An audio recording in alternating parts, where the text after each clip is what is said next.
I want to thank everybody for joining me for this episode of the Black Trombone Chronicles. I'm really excited to have my brother Darrin Milling here. For those of you that don't know, he is the bass trombonist in the São Paulo State Symphony, Sao Paulo, Brazil.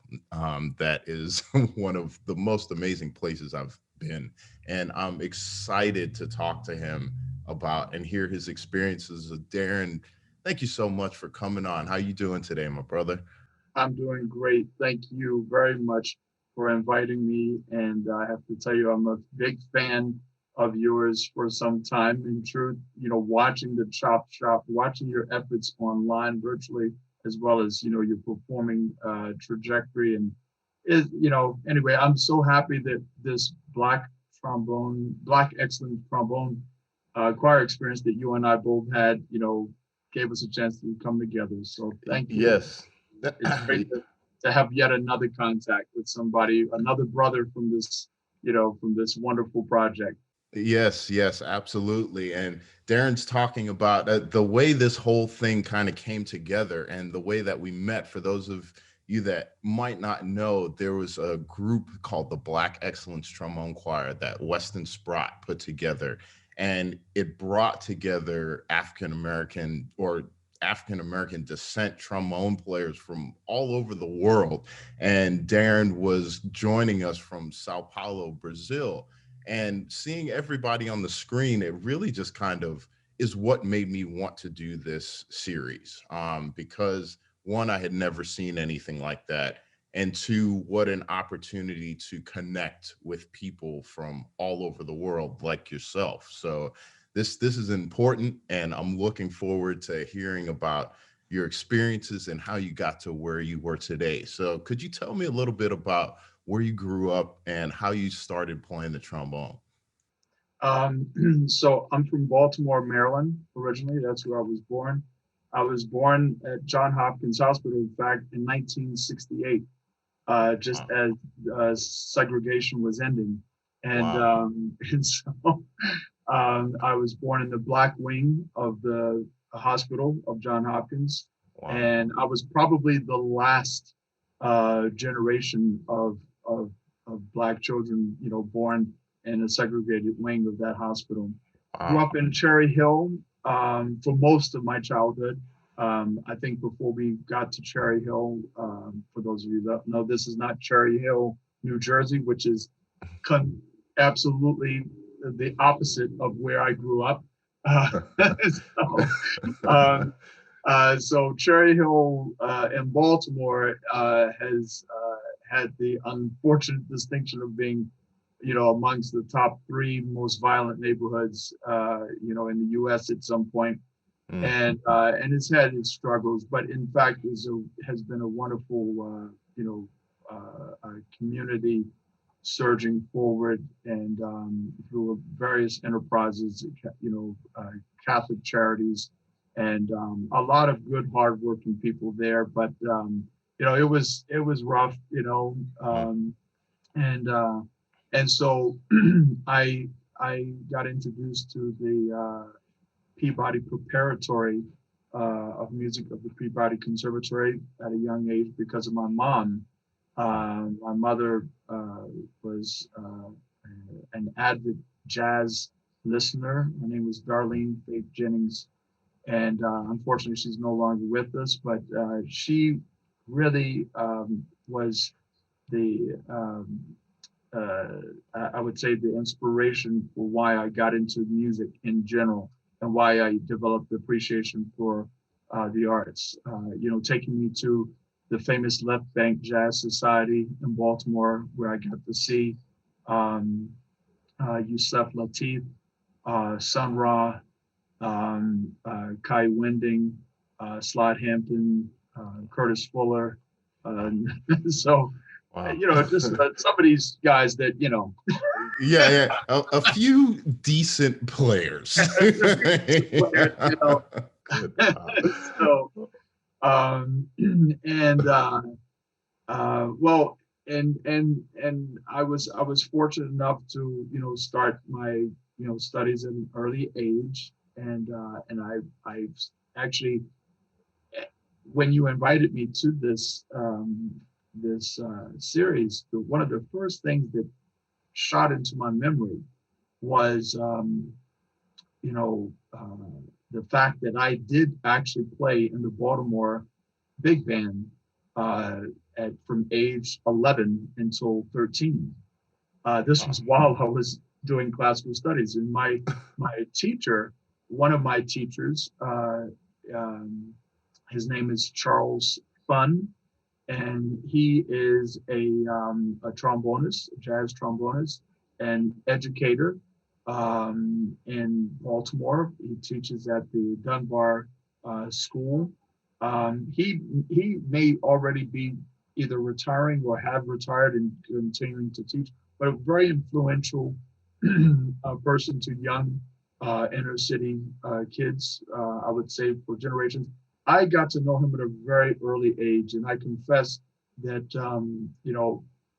only recently, in fact, as of last year, I started to remember, basically because it was so early in my childhood, but it was very important influence nonetheless. He gave me that experience. I mean, for most of my studies and my career has been purely in the classical sort of vein, but I did join the Baltimore Big Band because of him. I was second trombone in this big band, and I started my first bank account at age 11 because of this band. Wow. So, Wow. yeah, it's the Lewis Hamlin Baltimore Big Band, if I'm not mistaken. Yeah. Wow. So how long had you been playing trombone up to that point when you joined that big band?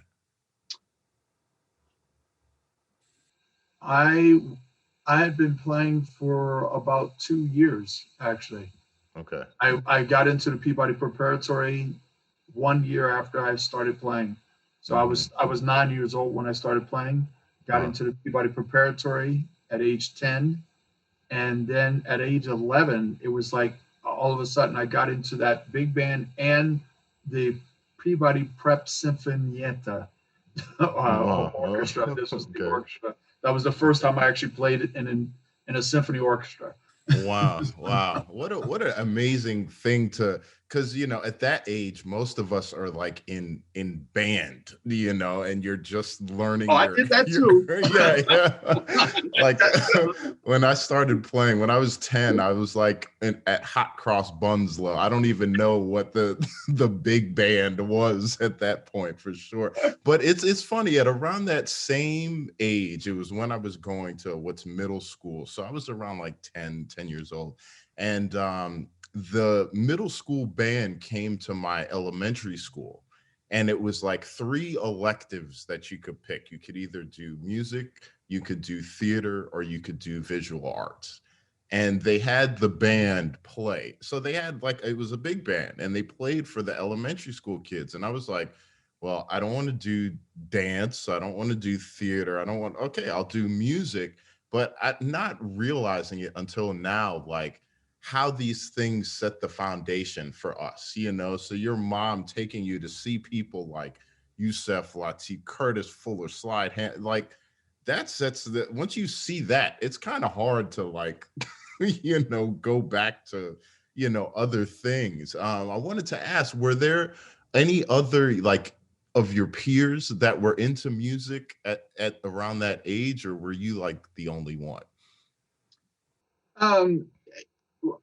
Peers meaning other friends, at least in the school that I was, close to, for sure. From my neighborhood, from Cherry Hill, I would say no. It was quite unusual to see someone, with a musical instrument case and going to classes. In fact, in addition to doing both sides of things, I was actually also in a gang right up into the point when I started the band and the big band and the orchestra. So that was, and my activities going to Peabody Prep in the morning on Saturdays interrupted my activities Mm-hmm. extracurricular activities. Right, right. So, so I was just, I, I mean, I didn't get beat down to be put out, but just let's just say I stopped getting notifications. Yeah.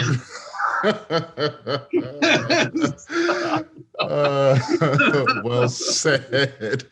Well said. Well said. Wow. Wow. That's heavy because most cats don't go from that to the trombone. No, Like no, no. that's a little different trajectory, but like Yeah. that's the amazing thing. Yeah. You But I know. was lucky. I mean, I had two very caring parents and Uh-huh. a father that was frankly feared by most of the neighborhood.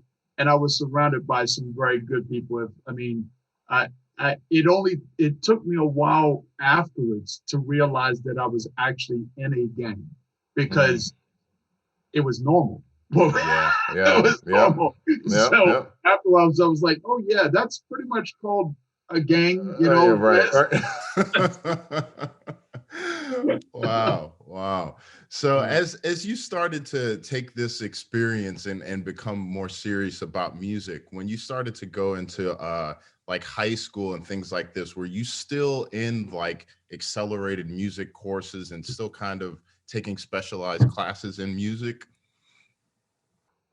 Um, well, one, I have to give props to the Annapolis Brass Quintet, the former Annapolis Brass Mm-hmm. Quintet of Maryland. They were the the ensemble that came to my middle school that Mm, actually encouraged me to get into music. okay. And they had a bass trombonist as their, as the bottom of the quintet. And but coincidentally, I wound up studying with Wayne Wells, who was the tenor trombonist at that time. And so that's how I got into it. And the school was very close. I went to Mount Royal 66 in Baltimore, public school, and we were very close to the Baltimore Opera Theater. Um, the Opera House. This was Mm-hmm. before the Meyerhoff was constructed. Okay. And we used to go and see the Baltimore Symphony Orchestra as well. So the school didn't have it necessarily a music curriculum beyond the basic, the music course where, Uh-huh. we learned how to play the flutes, we learned a little bit about the keyboard. But then we had these other experiences where we were going to see, the Baltimore Symphony rehearsals or matinee performances. And we had visiting ensembles. Mm, And the brass quintet actually really hit it off with me, mm, and that's kind of where it got started. And then just a slew of very caring and wonderful instructors, mm. throughout my time. I absolutely no regrets, and in fact, just eternal gratitude. Huh. They No. really got me through. Yeah, yeah. So did that when you were going into college now, where did you decide to go? And did the instructors kind of say, hey, maybe you should check out this institute, maybe you should check out here, or was there a specific place that you were like, I want to go to this city or this destination? No, I was not that creative.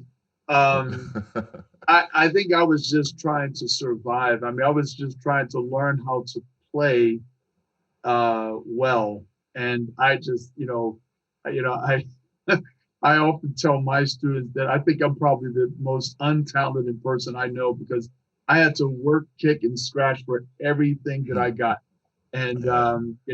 and I was just so focused on, you know, basically trying to, do my thing and of course, trying to, reach that goal of eventually being able to play in a symphony orchestra. And that was a goal that was sort of put, into my head at an early age by Douglas Yeo, who was my Mm, first bass trombone instructor. okay. Um, so what happened is that when about college, when I was in high school, very good friend of mine named John DeLutis, who was actually the second trombonist in that first orchestra experience that I had. And he and I were both in the Baltimore Youth Orchestra as well, that went to Taiwan in 1983, I think.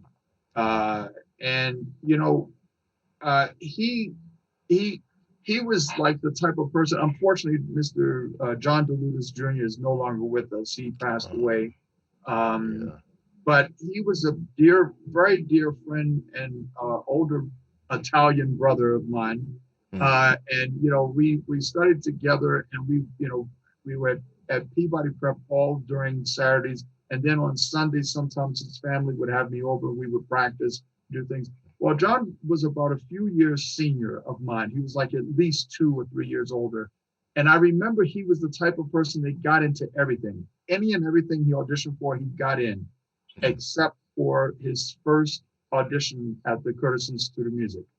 And that shocked me, because I thought to myself, wow, that I can't believe there's such a place that, you know, he could not get into. Right.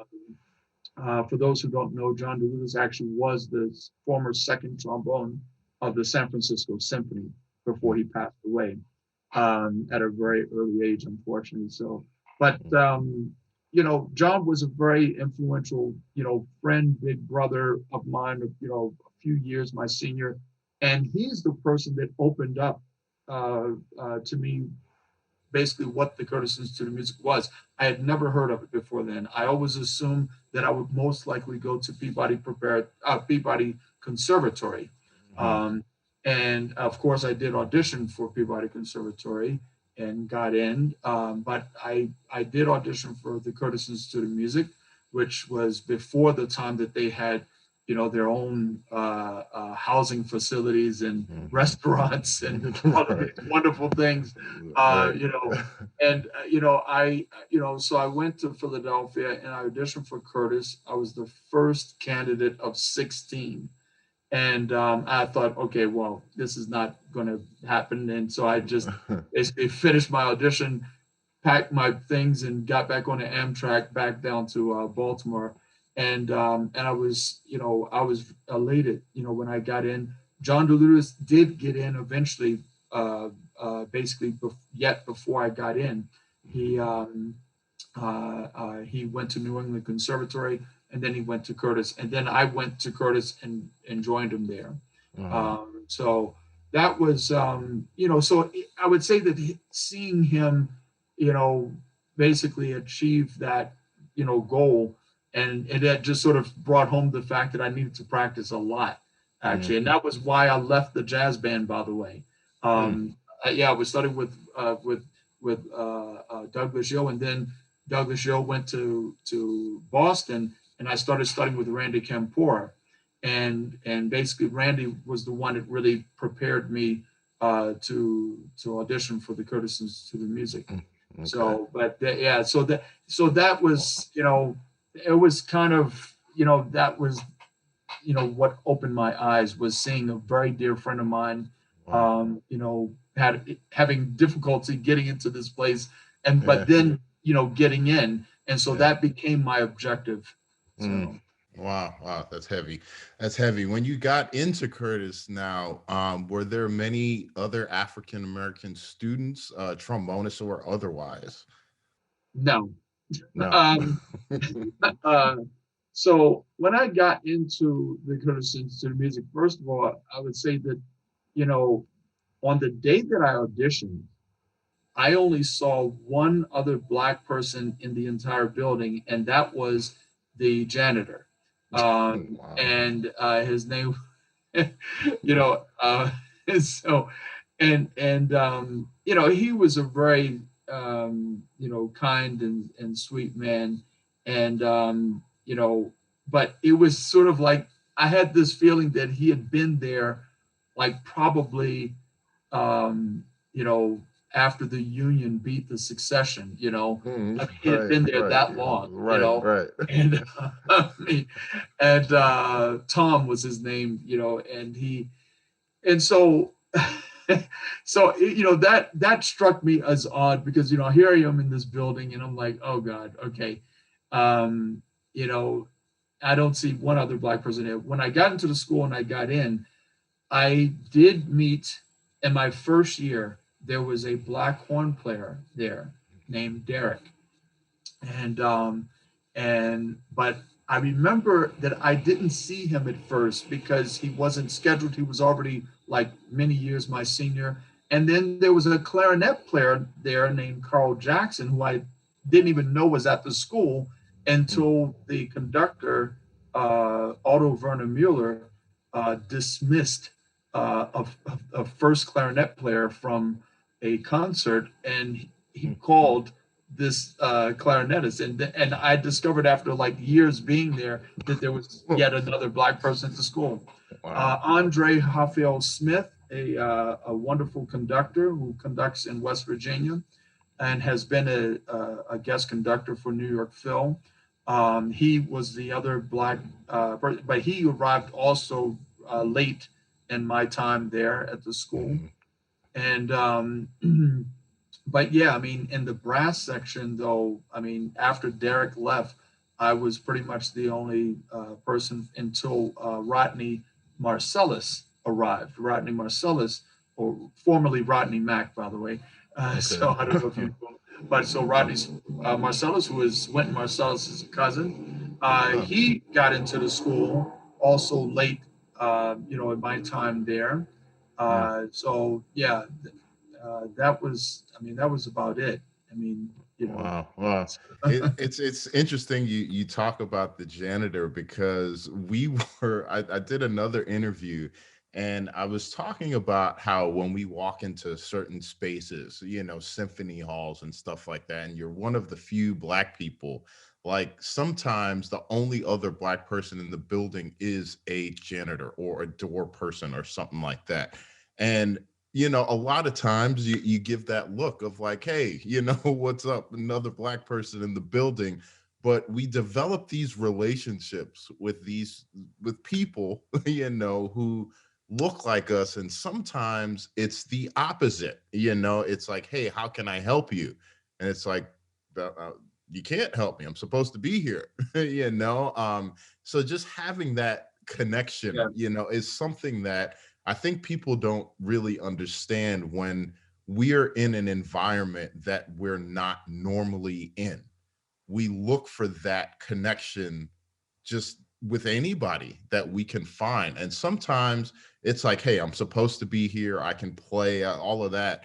But it's still comforting to have, even if it's a single person, that is like or you can see yourself in, to share that experience in. You guys were doing two different functions in that building, but you've functioned one in the same, like if you know what I mean.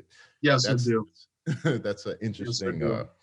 Yeah. it's an interesting thing. So as you went through Curtis, and I'm sure you excelled as a player, how did you, when you started going on to do auditions, and I guess you kind of had this trajectory of you wanting to play in a symphony, what were some of those audition experiences like?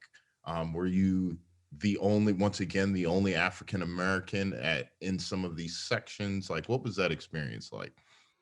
Um, well, I would say that during my time at Curtis, I did not audition for hardly any professional orchestras while I was at the school, because Glenn Dotson, my instructor and instructor of many for generations, I think he was teaching at the school for at least 4 or 5 decades. Wow. He had a program which entailed the idea that the first year was dedicated to pure technique on the Mm, trombone, particularly focusing on um, proper uh, proper production of sound.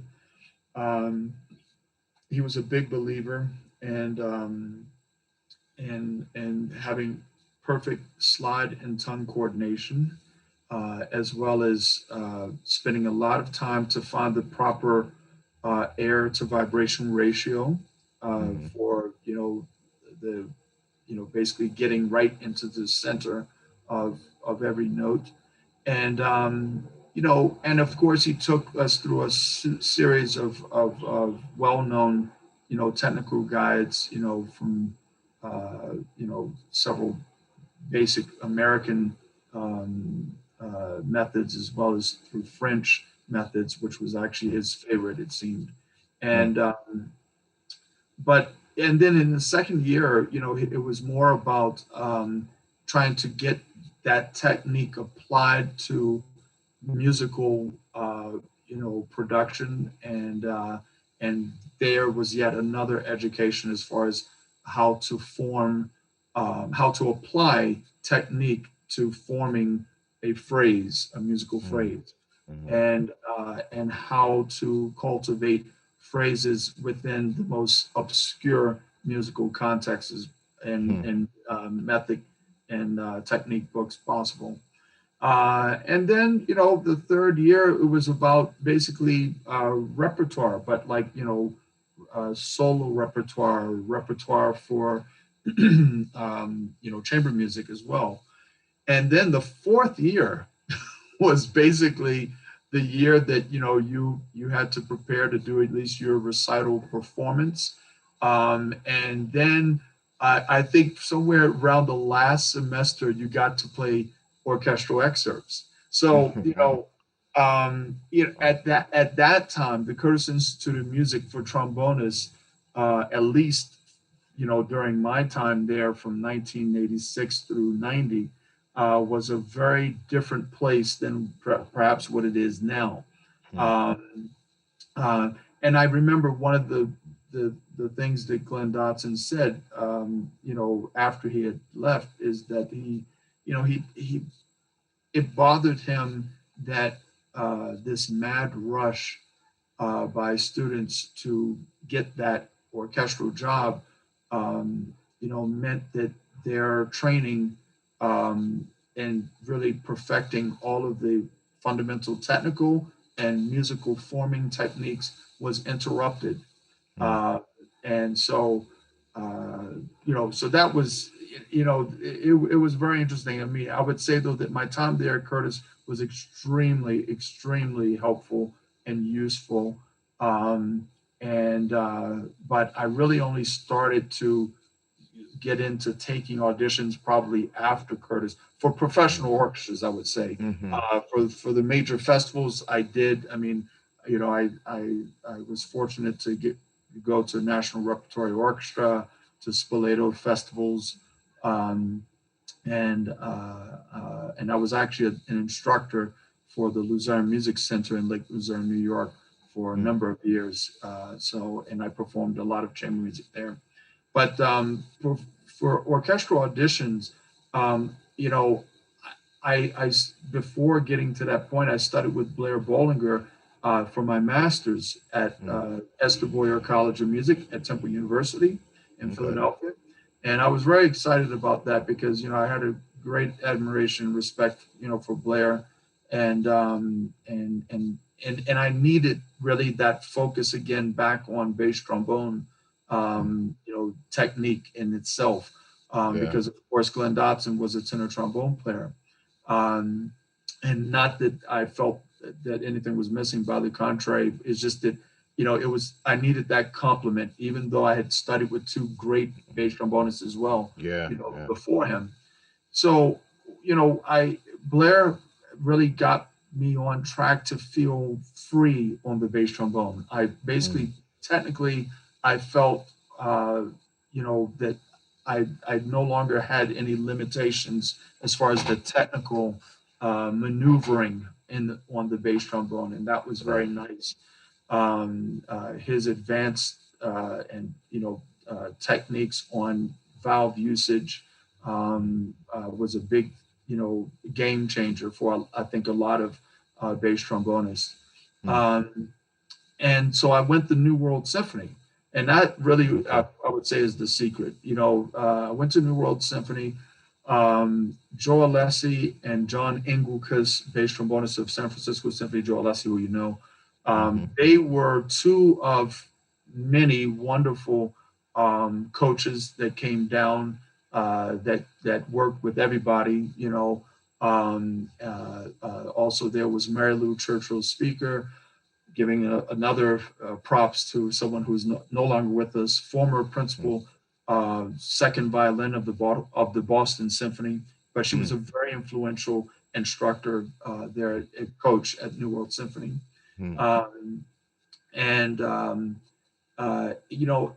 I would say that really those three in particular really, at least for me, helped form my my game plan for how to prepare and approach auditions. And once I finished at New World Symphony in '97, the first two auditions that I had, I was a finalist, and uh, and I and one of them was the São Paulo State Symphony.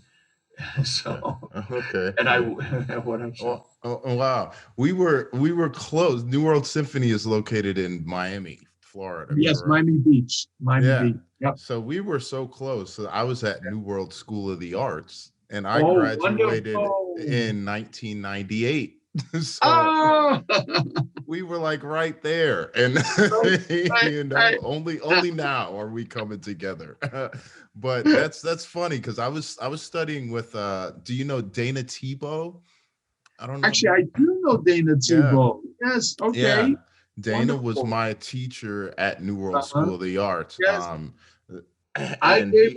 I gave one master class at New World School for the Arts. There was a conductor there who had invited me to Okay. give a residency there. So I do know the school, and I was Uh, there for some time, uh, for some time. But that's a great school, actually. I yeah, wish I could yeah. have had more time there. Yeah, fantastic program. So it always trips me out how like the world works. You can be really close to somebody and Yes. then just at some point, I remember a friend of mine, I think it was Ron Westray was talking about how like we're on a circle, and we're all just kind of moving on this circle and we're at different parts of the circle, but we're still all in the same circle, That's right. so That's that's right. really interesting that your path, to your first auditions and stuff were there. And that was kind of like where I got my training to do a lot of stuff I did because New World really did prepare the students for a lot. We did classical, we did, Yes. wind ensemble, symphonies, we did jazz band, we did a thing they had called the Connection, which was essentially like a Broadway, Yeah. traveling Broadway thing. So there wasn't too many things that really kind of scared me when I moved to New York because I was prepared. Yeah, you went to one of the most, I would say, forward thinking modern day arts institutions in our country, Yeah. because that school was born basically, um, you know with the knowledge and experience of all the triumphs and failures of the School for the Arts programs from Baltimore to New York, and also Hmm. from the Herod Conservatory and everything. And so, yeah, that school Mm. was like, forefront. And so I'm not surprised. Yeah, yeah. Yeah, so So many artists that are out there doing big things in multiple yeah. fields have come through that program. So it was a blessing for me to be part of that. Now let's talk a little bit about what I've been dying you to ask about is Sao Paulo. So you won the audition there. What was that like being? I mean, for those people who haven't been to Sao Paulo, I've been there 3 times. Each time I love it a little more. I loved it the most the first time I went there. But the last time I was there, it was, I think the summer of 2019. And I was with the Lincoln Center Jazz Orchestra. And we were in Sao Paulo for 2 weeks. We did shows every day, playing with some of the best musicians there, going to the jam sessions there, the food. I mean, just everything about Sao Paulo is amazing, absolutely amazing. And the musicians are like world class virtuosos. Just to play some of the jazz music in the heads or the traditional Brazilian songs, you have to be a virtuoso to be able to just play the melody of some of these songs. So I'm really curious, how is it moving there, stepping in? Did you speak the language? Did you have to learn the language? You knew the music language, but how is that moving to a new country and stepping into this new situation? Well, the audition for the São Paulo State Symphony was actually in New York City.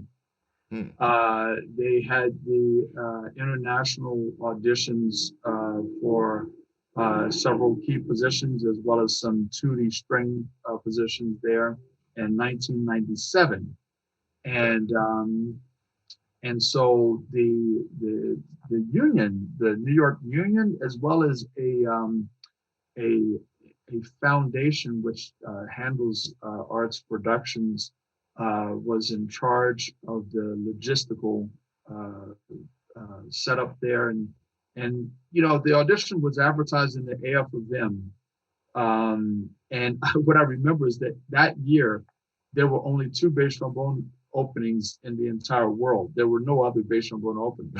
Oh, wow. And so and so the audition was there in New York. So how was the audition? I mean, I would say that, and this is what I've been telling people in several other interviews last year, is that I probably wouldn't be here if it weren't for the fact that it was a situation that required them to maintain objectivity. They had to have the screen. They had to do things by the book, and also there was very little inside interest, because the people of the organization of the São Paulo State Symphony organization weren't that familiar, you know what I mean, with people in the States or abroad, wherever they were coming from, and so I mean, it was for me just sort of a very it was a very refreshing experience, because I was able to do what I've always done, and with the knowledge and experiences that I gained from Joe Alessi, from John Anglicus, from Mary Lou Churchill Speaker, all those wonderful people in the World Symphony. Several others. Ralph Sauer, by the way, was there as well. But it was nice to really be able to apply that. The one thing that I remember about the audition is that it was long. The first rounds were behind the screen. Now I remember the repertoire. This was the first audition in the United States that the bass trombone solo repertoire was New Orleans Boza by Eugene Boza. The New Orleans piece. That was the first time that piece had ever showed up in a professional audition for bass trombone. Because usually we would play something boring like Sarabande and maybe the Spillman Concerto or something. But this was quite different, and I always think I thank Glenn Dotson for taking me through those French studies, because I think that was a big help at that time preparing the piece. So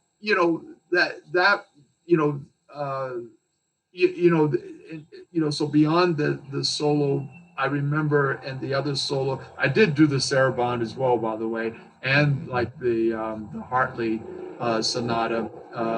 But then, the excerpts came, and what I remember is that it was, I was there probably for almost like 40 to 45 minutes playing orchestral excerpts. And at one point I had to take my sweater off. It was in dead winter, and I had to take my sweater off, because, I was just like, okay, so, when is this going to stop? And, But after the audition, the former music director and head conductor, his name is Maestro John Neschling. He was very cordial and very kind, and you know, he explained to me basically what the orchestra was, because I mean, in geography in the United States, we don't even know what Brazil is, Right. besides the Amazon forest. Right. And so, he laid out in perfect English, the structure and planning that was taking place, as far as the restructuring of this orchestra that had already been around for quite some time. The Mm. orchestra is actually more than 70 some years old. Oh. And so I kind of, had a fairly good sense of what I was getting into, before I left. And now that said, with all the bureaucracy and everything, by the time I got to Brazil, it was April of the next year. So I auditioned in October, I think, of 97. I didn't get to Brazil until April of 98. Wow. So that was, and very much like you, my first impression of Brazil, or of São Paulo, I got to play with Michael Tilson Thomas when he did the South American tour in '94. So I was familiar with Brazil and São Paulo particularly. And I confess to you, my first impression of São Paulo, I hated it. I didn't like it at all. And, but then after I, saw the orchestra's proposal and everything, and the contract, I was like, well, this is something I should probably do. And I have to admit now, 22 years later, I consider this home, and I wouldn't even think about sending my kids to the United States to study. I would rather that they stay here. I feel that here is home. And I see for sure all the beauty and all the sides of this amazing city, amazing state, actually. Yeah. So it's been home for me. The people, of course, first and foremost, the institution is just fantastic. The orchestra is wonderful. We've gotten a tour of the world, a lot of recordings, a lot of wonderful conductors, and I would say that the commitment that the government has to the orchestra is just beyond beyond any other commitment that I've ever seen. And and as far as my wife is Russian, so our kids are mixed, and it's nice to be in a country where we as a family, we don't really know what that's like to be looked at strangely for the fact that we have kids who look different. And when I was in the US, visiting with my family, we would get very awkward and strange looks in different parts, of the country. And that's just something that, we decided that we're very happy and comfortable here. So it's really felt like home. And I think my dad is Coleman Milling Jr. He's there in Columbia, Maryland. He hit the nail on the head during one of his visits. He says, I think I know why you stay now. And it's because of the people. And I would say that that's the case, not that there aren't great people, there in the States. It's just that I don't have to tell you, with all the turmoil that has happened, fortunately, we've been spared, most of that. And, there are issues here, but not nearly on the scale of, what I've witnessed, at least, from abroad, happening up there. Yeah. That's the same thing I feel when I'm in Sao Paulo. It's the people, and it's things that like I've only experienced in Africa, really, when I've been there. For people that don't know, Brazil has like the second largest population of African people on the planet outside of Africa. So there is a huge Afro-Brazilian, I just call it African influence on the country.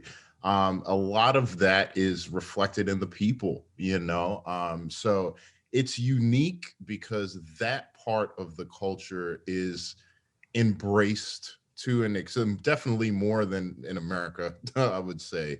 Yeah. There is that, but I was wondering.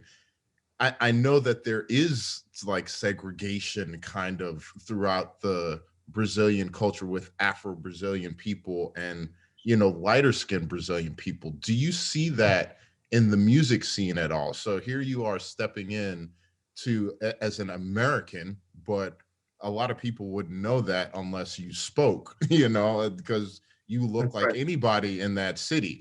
Same thing. A lot of people would come up to me speaking Portuguese. I was like, sorry, I wish I could, but it's there's a lot of brown people in positions that so that's one thing that it is. But was it different for you being African American, stepping into different Afro-Brazilian things? What was that experience like for you? Well, when I entered into the orchestra for the greater part of the first decade and a half, I was the only Black person in the orchestra. Wow. So, and I used to sometimes get comments or questions by people from the public, not necessarily berating me, but almost sort of, you know, questioning how I could be part of something like this Mm, that was, in their view, very exclusive, very disconnected from the greater populace. And, you know, and I mean, I would politely explain that, I'm actually from the U.S. and that I'm a classical musician and that this is, this was my chosen, place or area of employment. I didn't yeah, choose where I was going. I think you asked that question before, like if I chose it, no, yeah, I mean, life just sort of does it. It's yeah. we don't we have very few powers of control on us in That's certain true. things. That's So true. but I would say to you, yes. And in fact, coincidentally, last year was a big eye opener for me. In fact, it started the year before last, toward the end of 2019. I had an unfortunate experience with an usher at my hall, which is called Sala São Paulo, and whereby I was dressed actually in a suit, uh, attending another concert, a concert by another organization. Um, and basically, I was treated rudely by two ushers, but one in particular. Mm, And, you know, Unfortunately, the matter did not get out of hand, before people from the production staff of the building who know me, mm, actually came to the rescue and, rectified the situation. And that said, the person who's in charge of the production staff at Sala São Paulo is a Black woman who is a friend mm, of mine. But mm, our institution is very large, and I didn't know this person. She for sure didn't know who I was, but it made me think back to my experiences also in some halls back in the U.S. too, whereby, for example, my family was treated very terribly at the Meyerhoff Symphony Hall when I was performing with the Baltimore Symphony as an extra for Shostakovich 7 with Timirkanov. mm, And, you know, and I think that like anywhere, independent of the country, in classical music, and the problem with uh, the racial divide starts, in the building as you were mentioning before, and that is in that, you know, looking from the other side, from those who are not brown skin or black skin, you know, our white brothers and sisters are not used to seeing, you know, blacks featured as soloists or conductors unless it is some sort of jazz or pop event. Mm-hmm. And those events and sort of legit halls are few and far between. Right. You know, those things. And of course, they're geared to certain publics that, you know, are drawn at that time. But for the most part, during the, you know, season of a traditional hall, you don't see those people. And so Mm-hmm. that experience that I had actually made me reflect on my 21 years in Brazil, in which I came to the realization that, you know, as well treated as I am by my organization, I have as my teachers, I would say, uh, Blair Bollinger and Charlie Vernon have told me that I have an enviable bass trombone principal job, and I'm aware of that. But you know, I, you know, I couldn't help but to also, you know, notice the fact that not one, black conductor was ever invited by our orchestra. We had one black conductor sort of put upon us by Columbia artists for a tour that we had to find a substitute conductor for. And it was Columbia artists that provided the conductor for Yeah. our orchestra, and he was a wonderful conductor. His name is Kazim Abdullah, and he is now conducting successfully in Europe. Um, he was also a former fellow at the New World Symphony and a former assistant fellow or assistant conductor at the Met. Mm. And, you know, and it was interesting because we've had, I mean, I cannot tell you how many guest conductors we've received from all over the world. None of them have ever spoken fluent Portuguese the way this brother did. He Hmm. came in, he assumed a very difficult program.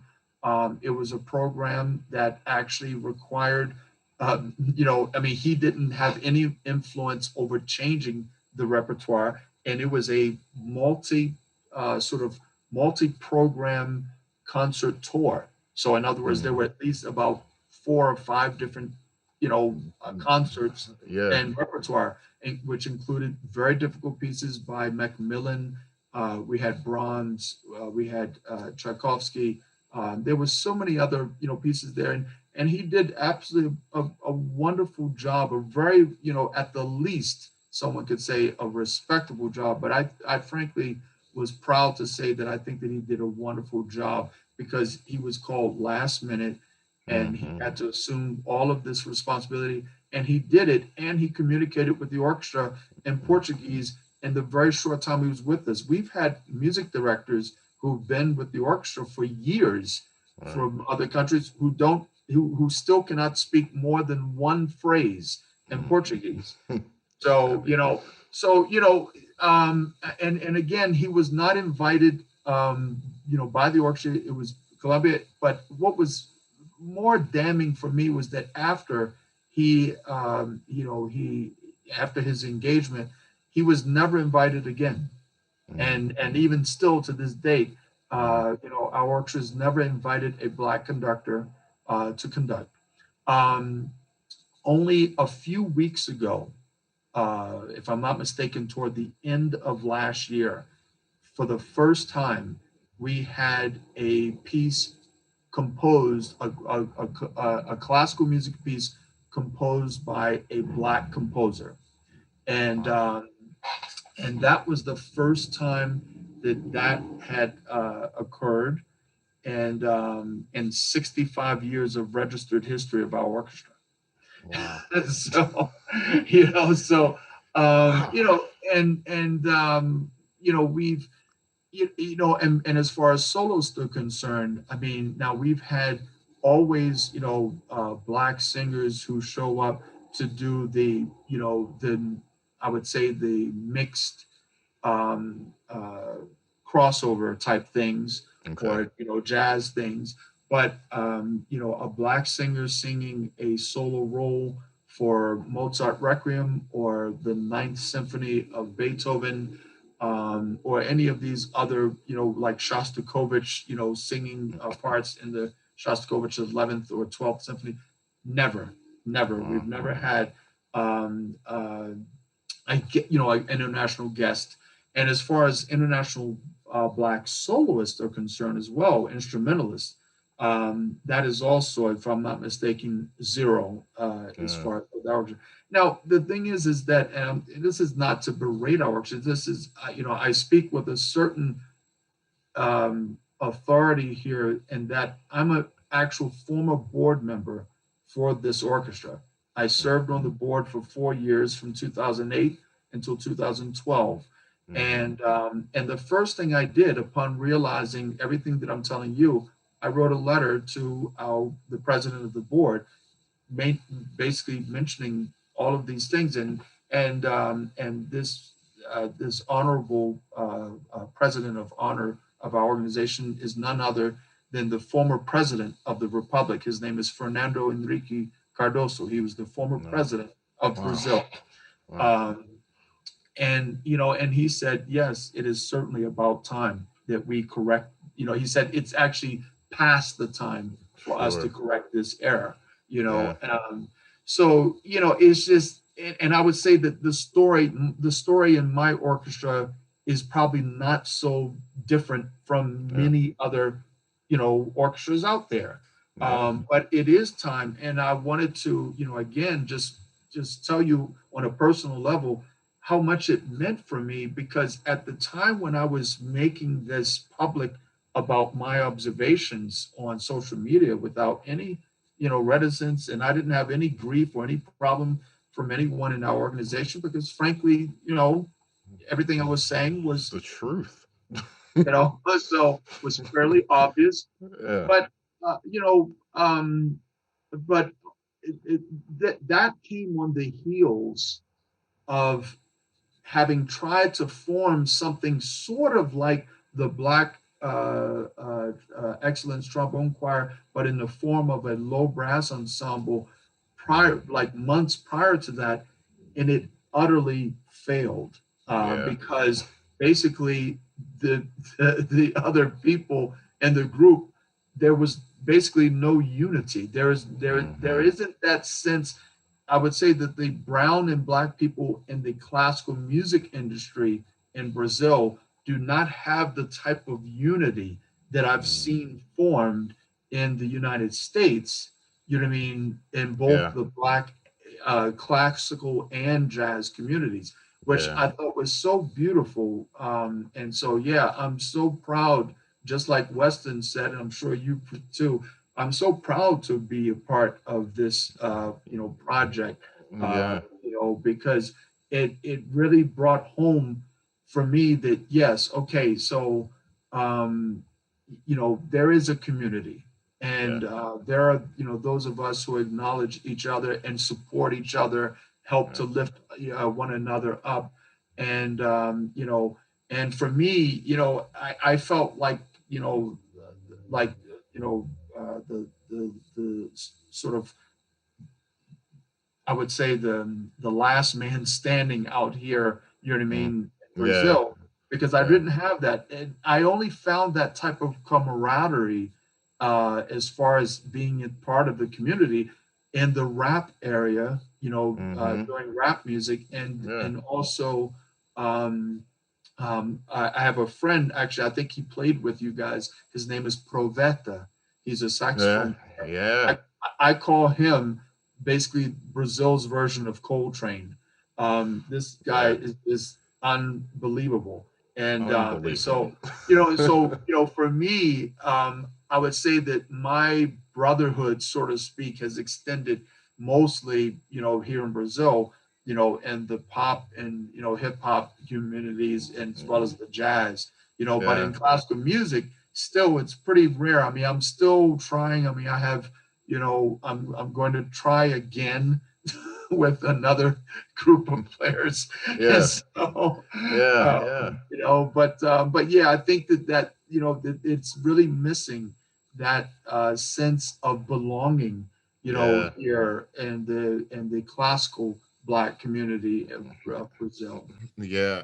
And you hit so many points that just like, man, it hit close to home because it's when you talk about the community, I think it's having a platform, having a safe place like this, to speak on stuff like this. Because the reason a lot of times just Black people in general don't feel empowered to do things is because they don't know if they're going to have the support to back them up. We know that we can't go at these things alone. We know what a tremendous task it is. And if we just feel in any way that I'm going to step out here and not be supported, we're not going to do it. Like, and that is a thing that if you think about the conditions we've come from, like in say like slavery or something, like you couldn't run away by yourself. You had to have somebody come with you, and you Yeah, had to trust them, that yeah, they would do their part. So a right. lot of that mistrust and all of that stuff is kind of built in to a lot of the experience we've been through as Black people. So that's something that I think a lot of people don't understand, you know. Exactly. And Bravo. and Yeah, so everything that you're talking about community wise, we have to come together. Without that Black excellence trombone choir and seeing the community and seeing, like I said, I had never seen that. And being a jazz musician, I was like, there's that many brothers playing trombone, classical trombone, like that are killing it. Like, because I don't see it, and I'm a musician, and you see one, two here, but you never see us together, yeah. Well, So it's you got two there right in New York, yeah, Western Don, yeah, you know. and now through doing this, I'm learning so much from everybody, and I'm learning so much about the issues that have gone on outside of my music scene. Like you say, in the jazz scene, there are a lot more African American trombone players. We do get a chance to play together more often. That's more of a common thing. But for me, the trombone is a trombone. We're putting wind through metal, and that struggle, whether we're playing eighth notes in classical or jazz, it's the same. We're making music. So the feel doesn't really That's right. matter to me so much. That's right. But what does matter is that sense of everything that you're talking about and empowering one another to be our best, because I think we're only just scratching the surface of our potential. And this whole COVID-19 pandemic has forced us to step up a notch of what we are capable of. That's right. I could have always been capable of this, but it's not until I felt like I had to do it. I have to do something like for the community, for my people, that's going to make a difference, and sometimes it has to be an adverse situation for you to really show yourself like I can do this, Right. and a lot of what you're talking about, like, I commend you for starting that group, and I hope you keep on it until you find the right core of people that will stick, it will stick, so that we got to start somewhere. It has to start. And I realized through my experience is one of the biggest things is just starting. If you don't Yeah. start, Yeah. you're not getting anywhere. But man, I Thank you. wanted to I wanted to ask you one more question. And usually I ask, what advice would you have giving towards musicians? But this, I want to make it a little bit more broad. I want to know what advice you would give to people in general as to how they can help better themselves, first of all, and how they can use that to transfer on to other people, because you've lived in different cultures. You've lived in America, you lived in Sao Paulo, you're raising children, you see many different sides of being a humanitarian, like a true humanitarian, not just through music. So what advice would you give to people from your experiences? Well, in a word, patience. I think Mm, that patience is a very important virtue, um, and that we must be willing to listen and observe before making comment. And and it's something that you know, I was brought up on the old ideals and values of the great pedagogues of the Chicago Symphony Orchestra mm, legends, Arnold Jacobs, the Edward Kleinhammer, and the teachings of Chris Foley and Jay Friedman, and you know this this idea of humility and patience, and realizing that as much as we will try, we will never, perhaps reach perfection, not as people and not as performers. But um, the I would say that the lesson that I've learned from, I think, a very influential part of the, at least the base of my um, growing up as a performer, and also with my father, and with whom I lived for most of my youth, is the idea of patience and and humility, and because through that you you are disciplined. If you have mm, patience, if you have humility, then that means you're probably focused on improving yourself yeah, anyway.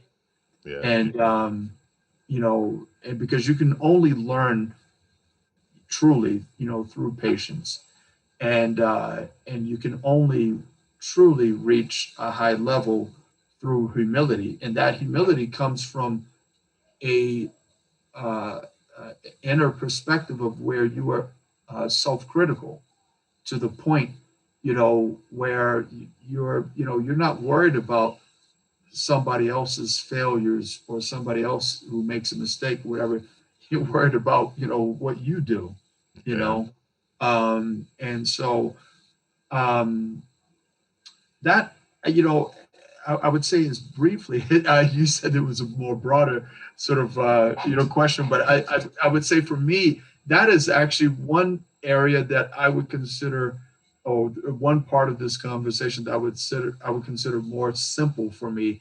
And that mm, is, to say that I think the secret to improving oneself and then being able to help another is really through patience and mm, humility, yeah, because that gives you an opportunity to self observe, to improve, and then be able to share. You know what I mean? That calm, yeah, with another, person. And yeah, that's the thing. And it is not about trends. I mean, mhm, I think that I like, one thing I try to explain to students is that I want to give them basically the same commitment that uh, that I received. You know what I mean? mhm, Uh, and and even though I myself, Darrin, have developed certain methods and thoughts, my own, but I think that it is really important for my students to understand from where I gain this information, mhm, and it's also important for me to always, sort of do a restart, and to make sure that it's a constant reference as I continue to build. You know what I mean, yes, pedagogically and yes, historically. And that's why I did so much name dropping, not because to impress anyone, but because I really feel that we have an obligation to pass on what we know, but also in the great African culture's tradition, we have to be history tellers. And so we have to give people a perspective of that history, So I Yes. didn't start this, you know what I mean? Yes. You didn't start this. I mean, Yes. Yes. so so Yes.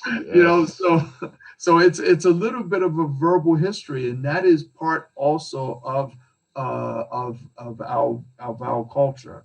Yes. So Yes, and man, you did that so masterfully, and the oral tradition that you're talking about is something that I'm not gonna say it's missing, but it's not as embraced as it could be, and I really want to thank you for sharing that part of the tradition with the audience, because it's something that you just don't get. You don't always get the opportunity to sit down with somebody, but we are we're going to use this technology, to our advantage, so that we can share these experiences and things can be better. Because a great quote that I know is that, you're not going to stay the same. You're either getting better or getting worse. You're not staying the same. So which one do you want to do? You want to get better, you want to get worse? It's very simple when you look at it like that. So everything we can do to get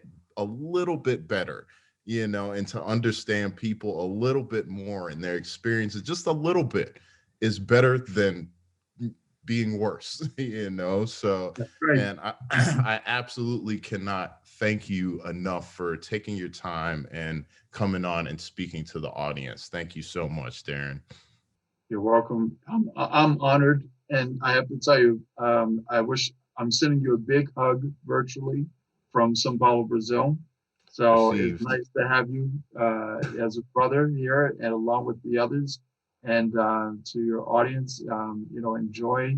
And if I've left any of my former teachers out, I apologize.